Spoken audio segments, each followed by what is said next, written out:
Okay.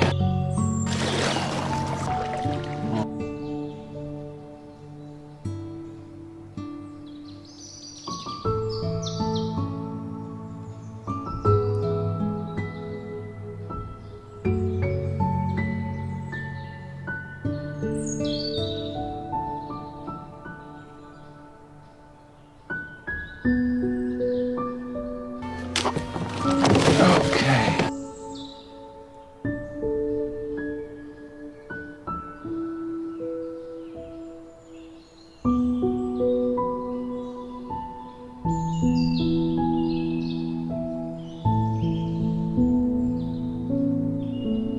So you don't suffocate, at least.